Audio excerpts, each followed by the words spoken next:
আপনারা জানেন, বর্তমান সময়ে বাণিজ্যিকভাবে গরু লালন পালনের ক্ষেত্রে ঘাস একটি অন্যতম প্রধান ভূমিকা পালন করে। কেননা সবুজ ঘাস গবাদি পশুর অন্যতম একটি খাবার। দানাদার খাদ্যের পাশাপাশি সবুজ ঘাসের চাহিদা মেটাতে নেপিয়ার ঘাস অন্যতম ভূমিকা পালন করে। এটি বর্তমান সময়ে বাণিজ্যিকভাবে উৎপাদন করা হচ্ছে। তো বন্ধুরা, চলুন আর দেরি না করে আমরা নেপিয়ার ঘাস কিভাবে চাষ করলে ভালো উৎপাদন, ফলন এবং ভালো বাজার দাম পাওয়া যাবে। আপনারা সবাই জানেন, বাংলাদেশে চাষকৃত পশুখাদ্যের মধ্যে নেপিয়ার ঘাস উল্লেখযোগ্য। বাংলাদেশের আবহাওয়ায় নেপিয়ার ঘাস খুব ভালো জন্মে। কচি অবস্থায় এর পুষ্টিমান বেশি থাকে। এ ঘাস একবার রোপণ করলে 4 থেকে 5 বছর পর্যন্ত ফলন পাওয়া যায়। এটি মূলত বছরের যে কোনো সময় চাষ করা যায়, তবে ফাল্গুন থেকে চৈত্র মাস নেপিয়ার ঘাস চাষের জন্য খুবই ভালো সময়। এটি মূলত পাহাড়ি ঢাল কিংবা হালকা লবণাক্ত জমিতে ভালো জন্মে। বন্যার পানি নেমে যাওয়ার পর জমিতে মাসকলাইয়ের সাথে লাইন টেনে নেপিয়ার ঘাস চাষ করা যেতে পারে। নেপিয়ার ঘাস চাষ পদ্ধতি অনেক সহজ। এটি মূলত প্রচলিত পদ্ধতিতে প্রথমে জমি ভালোভাবে চাষ দিতে হয়। জমিতে 3 থেকে 4টি চাষ দিয়ে ভালোভাবে আগাছা মুক্তকরণের পর এর কাণ্ড কেটে অথবা শিকড়সহ ঘাসের মুথা মাটিতে পুঁতে দিতে হয়।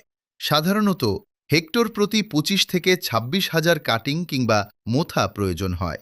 কাটিং রোপণের সময় এক সারি হতে অন্য সারির দূরত্ব হবে 1.5 থেকে 2 ফুটের মতো এবং এক কাটিং হতে অন্য কাটিংয়ের দূরত্ব 1 থেকে 1.5 ফুট রাখতে হবে। রোপণের পর চারার গোড়া মাটি দিয়ে শক্ত করে চাপা দিতে হয়। মাটিতে পর্যাপ্ত রস না থাকলে চারা লাগানোর পরপরই সেচের ব্যবস্থা করতে হবে। ঘাসের কাটিং লাগানোর পর সার প্রয়োগ করতে হয়। জমি প্রস্তুতকালে একর প্রতি 2,000 থেকে 2,500 কেজি গোবর সার মাটির সঙ্গে ভালোভাবে মিশিয়ে দিতে হবে। এছাড়া একর প্রতি 35 কেজি ইউরিয়া সার, 26 কেজি টিএসপি ও 20 কেজি এমওপি দিলে ফলন ভালো হবে। প্রতিবার ঘাস কাটার পর একর প্রতি 26 কেজি হারে ইউরিয়া সার প্রদান করলে পরবর্তী ফলন ভালো হবে। সার ছিটানোর আগে 2 সারির মাঝখানের মাটি ভালোভাবে লাঙল অথবা কোদাল দিয়ে আলগা করে দিতে হবে। মূলত নেপিয়ার ঘাস লাগানোর 40 থেকে 45 দিন পর গবাদি পশুকে খাওয়ানোর উপযোগী হয়ে ওঠে। গরমকালে 30 থেকে 45 দিন পর এবং শীতকালে 50 থেকে 60 দিন পর পর এ ঘাস কাটা যায়। কাটার সময় গোড়ার দিকে 2 থেকে 3 ইঞ্চি রেখে কাটতে হবে। প্রতি বছর 1 একর জমিতে 60,000 থেকে 65,000 কেজি কিংবা 60 থেকে 65 মেট্রিক টন কাঁচা ঘাস পাওয়া যায়।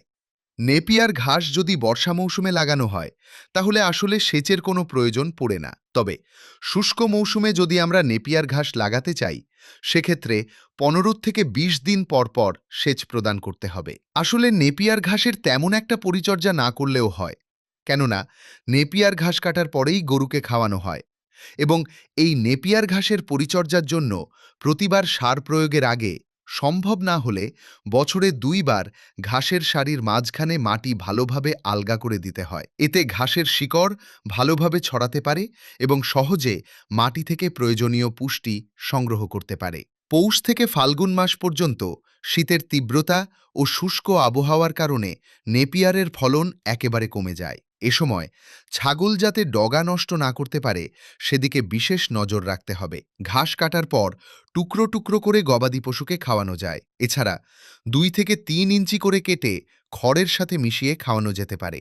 নেপিয়ার ঘাস শুকিয়ে সংরক্ষণ করলে পুষ্টিমান কমে যায়, তবে সাইলেজ কিংবা কাঁচা ঘাস প্রক্রিয়াজাতকরণ করে রাখলে এর পুষ্টিমান অটুট থাকে এবং বহুদিন সংরক্ষণ করা যায়। প্রতি একরে 7,000 কেজি উৎপাদন হলে প্রতি কেজি 2 টাকা দরে বিক্রি করলে আপনারা প্রায় 1,20,000 টাকার নেপিয়ার ঘাস বিক্রি করতে পারবেন।